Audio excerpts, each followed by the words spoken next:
राधे राधे भाइयों, मित्रों, जय श्री राम।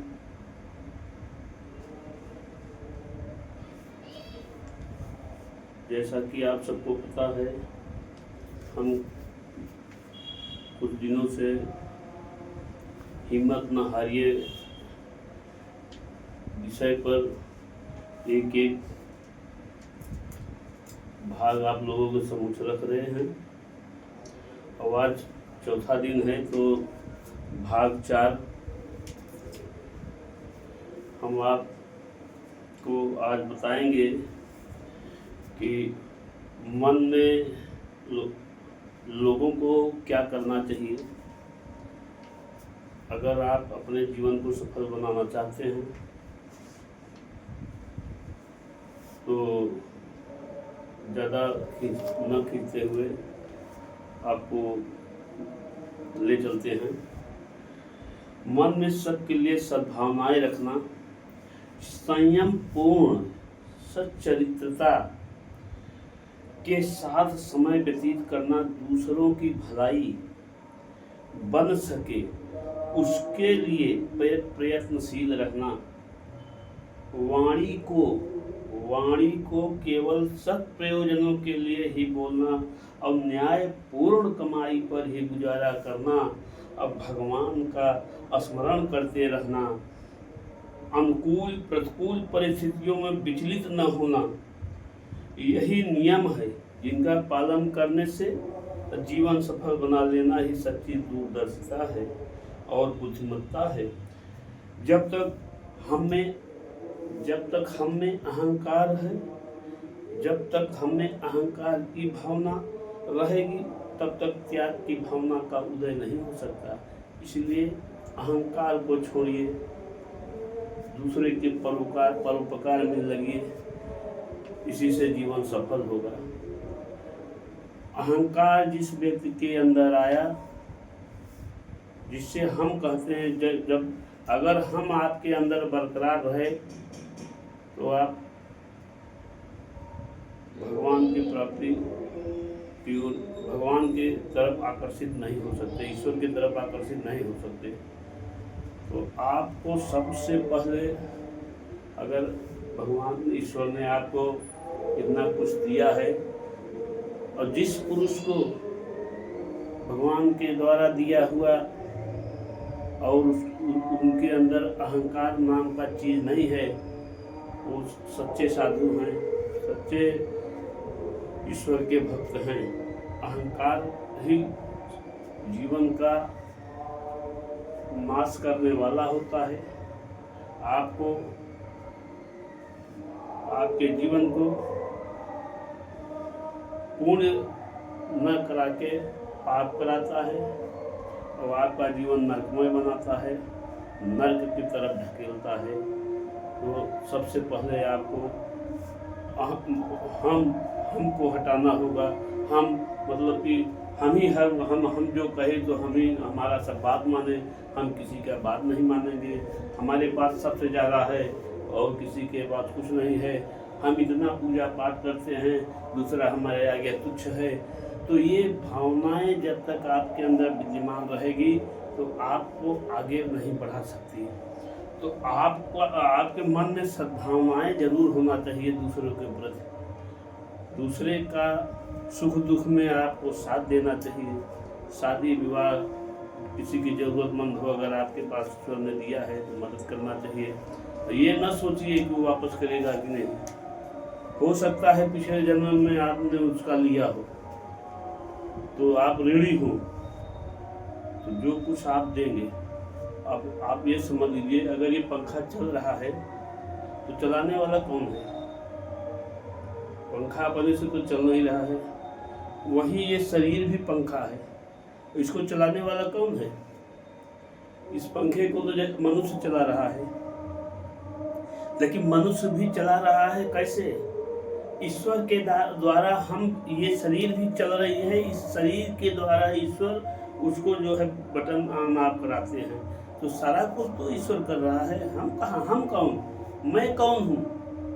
मैं तो शून्य हूँ, शून्य, मिट्टी। जो कुछ है यही दीनानाथ है, प्रभु है, सारे संसार के रचयिता पालनहार यही है। जो कुछ है इनका, इन्हीं का है, हमारा कुछ नहीं है इस धरती पे। ऐसे आए थे और वैसे ही जाएंगे। अगर कोई मुट्ठी बांध के जाएगा, कोई गया है आज तक मुट्ठी बांध के? कोई नहीं गया। नहीं तो अगर ये होता तो कोई जाबा ही नहीं करता। यहाँ से सारे लोग जीवित होते। अब तक राजा महाराजा ये सिंहासन खाली नहीं होता दूसरे के लिए। दिल्ली पे मोदी जी न आ पाते तो उस समय फिर जवाहरलाल नेहरू ही रहते। तो कहने का तात्पर्य मित्रों, इस धरती पे जो कुछ भी है, महाभारत हुआ किस लिए? उसी जमीन के लिए महाभारत हुआ। सारे लोग चले गए, वो जमीन यही है, अभी भी है। ये जमीन कल भी रहेगी, ये जमीन युगों युगों तक रहेगा। लेकिन लोग आएंगे, लोग जाएंगे। तो आपका कहाँ से हुआ? वो क्षणिक आपने मान लिया कि ये हमारा है। इसके बाद किसका हुआ?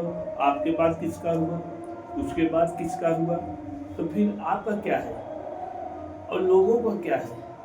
सारा कुछ तो इनका है और इन्हीं का दिया हुआ हम लोग जो है अपना अपना करते रहते हैं पूरा जीवन भर। तो मित्रों, आज से आप लोग ठान लीजिए, इस धरती पे जो कुछ भी सामान है, आप जब मंदिर में जाते हैं, आजकल के बहुत लोग जाते हैं मंदिर में दर्शन करने जाते हैं, तो बहुत से लोग ऐसे होते हैं कि वहाँ बिना किसी लेन देन के नहीं जाते हैं, ईश्वर से भी लेन देन करते हैं। हे भगवान, हमारे लड़के की नौकरी लग जाए, हमारे लड़की की शादी हो जाए, हम आपको इतनी बार दर्शन करेंगे, हम आपको इतना चढ़ाएंगे।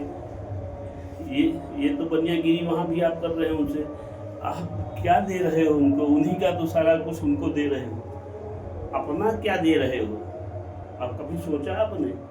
आप अपना क्या दे रहे हो उनको? ईश्वर का इस सारा ये सृष्टि जो है ईश्वर का ही बनाया हुआ है। तो हम जो कुछ इनको अर्पण करते हैं, ये आपने अपना क्या दिया? इन्हीं का चीज वापस कर रहे हो, इन्हीं का बनाया हुआ चीज इन्हीं को वापस कर रहे हो। इससे कुछ नहीं होने वाला है मित्रों। आपको अगर इनको पाना है तो इनको इसमें बसाओ। ये यहाँ बसते हैं, आज हर आदमी के अंदर होते हैं। आप ढूंढते हो, चारों तरफ इनको ढूंढते हो, भाग दौड़ करते हो, मृग तृष्णा की तरह। दूर तक पानी नहीं रहता लेकिन मृग जो है दौड़ता रहता है। उसी भ्रम में हम आप दौड़ रहे हैं। पूरे विश्व में कहाँ है मंदिर, कहाँ किस मंदिर में जाएं दर्शन कर ले तो भगवान का परोपकार हमारे ऊपर हो जाए। मित्रों देखिए, मैं किसी की बुराई नहीं कर रहा हूँ, मैं खुद अपनी बात बोल रहा हूँ। किसी को अगर खराब लगा हो तो उसके लिए क्षमा प्रार्थी है। तो मित्रों, ये इनको अपने इसमें बसाओ, आपको कहीं जाने की आवश्यकता नहीं है। ये आपको हर जगह, हर कण कण में विद्यमान है। जब कण कण में विद्यमान है तो आप क्यों भागते फिर रहे हो इनको खोजने के लिए? यहाँ चलो, उस राज्य में चले, उस राज्य में चले, उस राज्य में चले, वहाँ मंदिर अच्छा है, वहाँ भीड़ ज़्यादा होती है। तो वहाँ कहाँ? आप तो भीड़ देखने गए हो, इनसे कहाँ मिलने गए हो? आप तो उनका गुणगान सुने हो, भेड़ की तरह चले गए वहाँ दर्शन करने। आप बैठो एक जगह एकाग्रचित्त होके और ऐसी प्रतिज्ञा करो, ये खुद चल के आपके पास आएंगे। भगवान दर्शन आपको आप जहाँ बैठेंगे, जहाँ आप एक बना लेंगे, वहाँ परमानेंट बैठिए। माला का आप जाप करते हैं, जाप करते करते ऐसा दिन आता है कि लगता है कि माला जीवंत है। वैसे जिस क्षेत्र में आप बैठ के अगर आप ध्यान में ईश्वर की आराधना करेंगे, ध्यान में जाएंगे। ऋषि मुनि क्या करते थे? गुफाओं में, मतलब ये आपको पहाड़ों में, आपको हिमालय में यही तो ध्यान ही तो योग के द्वारा ध्यान में ही तो रहते हैं। आप ध्यान में जाइए मित्रों, आप कहाँ टहल रहे हो, किस भ्रम में पड़े हो, किसको खोज रहे हो? आपके अंदर जो है आप बाहर खोज रहे हो, क्यों खोज रहे हो बाहर? अंदर ही है ईश्वर, आपके अंदर हैं। आप बैठो एक जगह और इनका स्मरण करो, देखो, खोजो अपने आप में, अपने अंदर, मैं क्या हूँ, इस धरती पे मेरा जन्म क्यों हुआ है। और गहन विचार करिए कि इस धरती पे मेरा जन्म ईश्वर ने क्यों दिया है। इस धरती पे तो कुछ करने के लिए भेजे हैं, यहाँ अच्छे कर्म करने के लिए भेजे हैं, बुरे कर्म करने के लिए ईश्वर नहीं भेजे हैं। और यहाँ हम लोग आते हैं तो ये सुख मोह माया, ये मेरा, ये मेरा, ये मेरा, ये मेरा, ये मुझे मिल जाता, वो मुझे मिल जाता, इसी भ्रम में पड़े रहते हैं। मोह माया भैया त्याग दो। दुनिया में कुछ नहीं है, कुछ लेके नहीं जाओगे, क्षणिक है। आपके पास कई अरब रुपए है, आप अगर एकाएक हार्ट अटैक हो गया, आपको उस पैसे का कोई लाभ नहीं हो सकता, आप 2 फलांग भी नहीं जा सकते, आप चले गए तो पैसे का कोई है, किसी काम में आया? आपके बैंक में पड़ा है। आज से आप गठिया लो, आपके पास ईश्वर ने जो दिया है, ईश्वर के ऊपर एकदम प्रसन्न होके कि भगवान से मनाइए कि हमको आपने जो दिया है, हम उस काबिल नहीं थे, हमको कहीं उससे ज़्यादा आपने दिया है। ईश्वर को धन्यवाद दीजिए, बहुत कुछ दिए हैं। दूसरे को मत देखिए कि इनके पास ये है, उनके पास ये, मेरे पास भी हो जाता। आप किसी से कम नहीं हो, ईश्वर में आप लग जाओ, आप सबसे ऊपर हो। सुख से आप खाना खा रहे हो, पचा ले रहे हो, नींद अच्छी आ रही है। और पैसे वालों को नींद नहीं आती, नींद की दवा खाते हैं, उनका सुख चैन सब लूट गया है। वो इतना यहाँ से आ जाए, वहाँ से आ जाए, फोन लगे, वहाँ से आ जाए, वहाँ इतना ब्याज, वहाँ ये, कुछ नहीं है, ये सब ऐसे चले जाते हैं। तो मित्रों, आप लोग सच्चे मार्ग पे चलिए, लोगों की भलाई करना सीखिए, और इस समाज में जो गंदगियाँ फैली है, कोशिश करिए कि उसको दूर करिए। इसी के साथ अध्याय 4 का आज मैं समापन करता हूँ, और भाग 5 कल आप सामने रखूँगा। और मैं आशा करता हूँ कि आप लोग मेरा ये वीडियो ज़रूर देखेंगे और पूरा देखेंगे, और मुझे इसी तरह आप लोग प्रोत्साहित कीजिए कि मैं आगे और कुछ अच्छा डालता रहूँ, और आप लोग मुझे आगे बढ़ाते रहिए। मुझे कुछ यूट्यूब से चाहिए नहीं, हम भी चाहते हैं कि कम से कम इसी बहाने कुछ अच्छी बातें आप लोगों के सामने रखें, अपने भी जीवन को सुधारें। इतना समय तो हमने इसमें दिया नहीं, आजकल कहाँ लोगों के पास समय है। मैं यही कोशिश कर रहा हूँ मित्र लोगों कि थोड़ा सा समय ऐसे मैं दे रहा हूँ, तो कुछ ईश्वर के भक्ति में। जय भोलेनाथ, जय सीताराम, राधे राधे। अब आज यहीं पे समाप्त करते हैं। नमस्कार मित्रों, राधे राधे।